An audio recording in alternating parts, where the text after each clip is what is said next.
शशिकांतजी वारंवार महापौरांबाबत आपण पाहिलेला महापुरुष आहेत, त्यांच्याबाबत अशा प्रकारची वक्तव्य या ठिकाणी होतात, बाहेर होतात, मात्र आंदोलनं करावी लागत आहेत. काय नेमकी प्रकरण राज्यात घडत? महाराष्ट्रामध्ये गेले काही वर्षापासून मी फार जाणीवपूर्वक बोलतो की छत्रपती शिवाजी महाराज, छत्रपती संभाजी महाराज यांच्याबद्दल अप्रचार केला जातो, त्यांचा इतिहास बदलण्याचा प्रयत्न केला जातो. ह्याच्या मागे कोणाचं काही या ठिकाणी मुख्य अशा प्रकारचं लक्ष आहे का, कोण जाणीवपूर्वक करतोय का, हे सरकारने काढावं यासाठी आमचं आंदोलन आहे. काल सभागृहामध्ये ज्या वेळेला अबू आझमीने औरंगजेबाचं ज्या ठिकाणी उदात्तीकरण केलं, त्याच्या विरोधामध्ये सगळे पक्ष, नुसते 70 पक्ष नाही, इथं राजकारण नाही, पण इथे राजकारण जाणीवपूर्वक केलं जातं. मग तुम्ही ज्या वेळेला औरंगजेबाचा उल्लेख केला जातो त्यावेळेला छत्रपती शिवाजी महाराज आणि संभाजी महाराजांबद्दल ज्या पद्धतीने बोललं जातं त्यांच्या विरोधात कोण काय करत नाही, हा आमचा आक्षेप आहे. आणि आम्ही सभागृहात तो विषय मांडण्याचा प्रयत्न केला, दुर्दैवाने त्याच्यावर कोणी लक्ष दिलं नाही. आजही आम्ही तो आवाज मांडणार आणि यांच्यावर कारवाई करावी. मुख्यमंत्र्यांनी बाहेर सांगितलेलं आहे की छत्रपतींचा अपमान करणारे कोण असतील त्याच्यावर कारवाई करणारच. अशा प्रकारे झालं, त्यांनी त्याचा उल्लेख करून आम्हाला न्याय द्यावा ही आमची अपेक्षा असणार आहे. छत्रपती संभाजी महाराजांबाबत सुद्धा विकिपीडियावरती असे वेगवेगळे उल्लेख जे ते केले जात होते. साहेब, यांना छत्रपती कधी, यांना काही लोकांना काही यांना मान्यच नाही.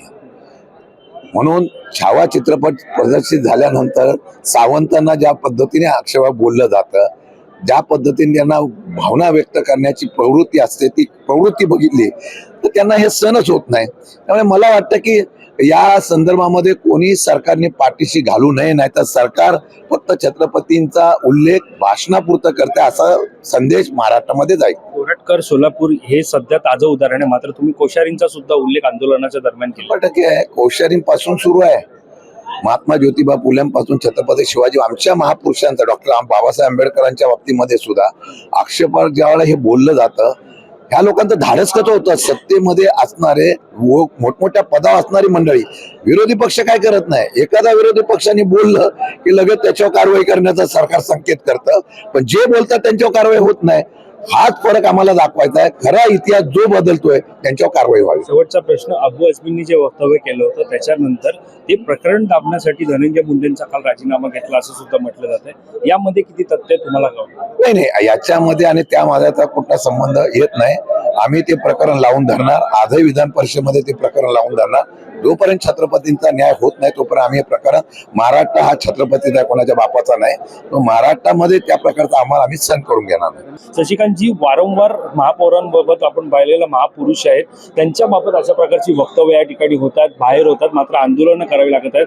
काय नेमकी प्रकरण राज्यात घडत? महाराष्ट्रामध्ये गेले काही वर्षापासून मी फार जाणीवपूर्वक बोलतो की छत्रपती शिवाजी महाराज, छत्रपती संभाजी महाराज यांच्याबद्दल अप्रचार केला जातो, त्यांचा इतिहास बदलण्याचा प्रयत्न केला जातो. ह्याच्या मागे कोणाचं काही या ठिकाणी मुख्य अशा प्रकारचं लक्ष आहे का, कोण जाणीवपूर्वक करतोय का, हे सरकारने काढावं यासाठी आमचं आंदोलन आहे. काल सभागृहामध्ये ज्या वेळेला अबू आझमीने औरंगजेबाचं ज्या ठिकाणी उदात्तीकरण केलं, त्याच्या विरोधामध्ये सगळे पक्ष, नुसते 70 पक्ष नाही, इथं राजकारण नाही, पण इथे राजकारण जाणीवपूर्वक केलं जातं.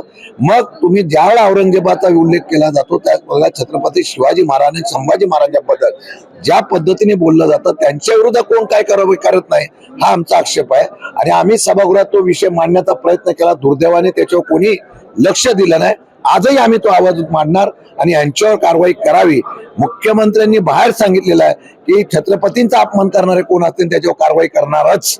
अशा प्रकारे झालं, त्यांनी त्याचा उल्लेख करून आम्हाला न्याय द्यावा ही आमची अपेक्षा असणार आहे. छत्रपती संभाजी महाराजांबाबत सुद्धा विकिपीडियावरती असे वेगवेगळे उल्लेख जे ते केले जात होते. साहेब, यांना छत्रपती कधी, यांना काही लोकांना काही यांना मान्यच नाही.